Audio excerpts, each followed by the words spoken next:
देखिए, मूल कारण ये है कि जब कांग्रेस पार्टी इंडी गठबंधन के अंदर पूरी तरह विश्वास खो चुकी, बहुत साफ दिख गया कि इंडी गठबंधन के अंदर कांग्रेस पे अविश्वास स्पष्ट रूप से दिख गया।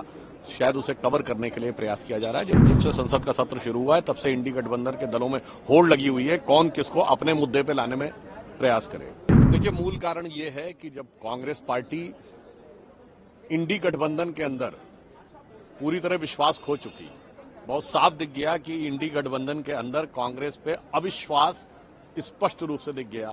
शायद उसे कवर करने के लिए प्रयास किया जा रहा है। जब से संसद का सत्र शुरू हुआ है तब से इंडी गठबंधन के दलों में होड़ लगी हुई है, कौन किसको अपने मुद्दे पे लाने में प्रयास करे। सर, दो तथ्य सामने आया। पहले तो आया कि राहुल गांधी की यात्रा में सुरोस के वाइस प्रेसिडेंट शामिल हो रहे हैं और सुरोस का जो फाउंडेशन है वो फंड करता है, वो सवाल कांग्रेस उठाती है। तो अब जब से सोनिया गांधी का एक फाउंडेशन में सह अध्यक्ष का नाम है, उसके बाद हम देख रहे हैं कांग्रेस की जो आक्रामकता है वो संसद में। देखिए, मैं उसको आक्रामकता नहीं, घबराहट कहूंगा, क्योंकि जब आपने यात्रा की बात कही तो ये विदेशी धरती से जो लोग भ्रष्टाचार या भारत विरोधी गतिविधि में संलिप्त होते हैं उनके साथ कांग्रेस के शीर्ष नेतृत्व का संबंध हमेशा से निकलता आया है। याद करिए, यूनियन कार्बाइड वाले वॉरेन एंडरसन का किसके संबंध था? भोपाल गैस त्रासदी वाले 84 में कांग्रेस का। ओटावियो कॉट्रोची से किसका संबंध निकला? कांग्रेस के शीर्ष नेतृत्व का। गाइडो हेस्के के साथ किसका संबंध निकला? कांग्रेस के शीर्ष नेतृत्व का। Christian Michel Agusta Westland deal में कांग्रेस के शीर्ष नेतृत्व का। अब जॉर्ज सोरोस कांग्रेस के शीर्ष नेतृत्व का। तो साहब, ये कहानी बहुत पुरानी है और ये यात्रा भी बहुत पुरानी है।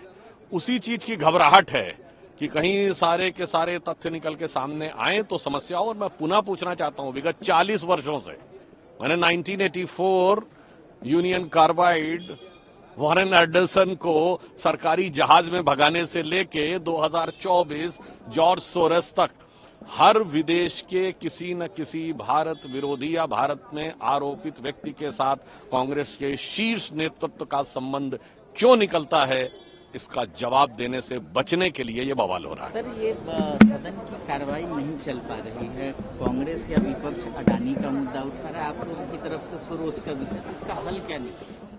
मुझे लगता है कि यदि वो ईमानदारी से इस विषय के ऊपर डिस्कशन करना चाहते हैं तो सारी चीजें हो सकती हैं। हमसे छोड़ें, पहले बता दें, अपने गठबंधन में जितने भी 267 के राज्यसभा में नोटिस दिए गए, किन्हीं दो दलों ने एक मुद्दे पे नहीं दिया। हमारी तरफ से जब हमने जॉर्ज सोरस के मैटर के ऊपर 267 का नोटिस दिया तो सिर्फ बीजेपी के लोगों ने नहीं दिया, जनता दल यू के अध्यक्ष संजय झा जी का भी नोटिस था, तमिलनाडु में हमारे सहयोगी जी के वासन जी का भी नोटिस था। कांग्रेस जिस मुद्दे की बात कह रही है उस पर सहयोगी दल का एक नोटिस तो दिखाए। तो हकीकत में है अपनी अपनी ढपली, अपना अपना राग, और इसीलिए संसद में इस प्रकार का विराग दिखाई पड़ रहा है। उपराष्ट्रपति जी के खिलाफ भी एक मोशन इंडिया गठबंधन, वो मैंने साफ साफ कहा, चूंकि कांग्रेस के प्रति इंडी गठबंधन के दलों का अविश्वास अब प्रकट रूप में सामने आ गया है। ममता जी बोल चुकी हैं, समाजवादी पार्टी बोल चुकी है, अपने पवार साहब बोल चुके हैं। तो उस अविश्वास को कवर अप करने के लिए यह अविश्वास प्रस्ताव लाया गया है। वास्तविकता में यह कांग्रेस पार्टी के प्रति इंडी गठबंधन का अविश्वास है, जिस कारण से धरती उनके नीचे खिसक रही है। इसलिए महामहिम राष्ट्रपति के ऊपर यह अनर्गल निराधार आरोप लगाकर अपनी असफलता का बचाव करने का प्रयास है।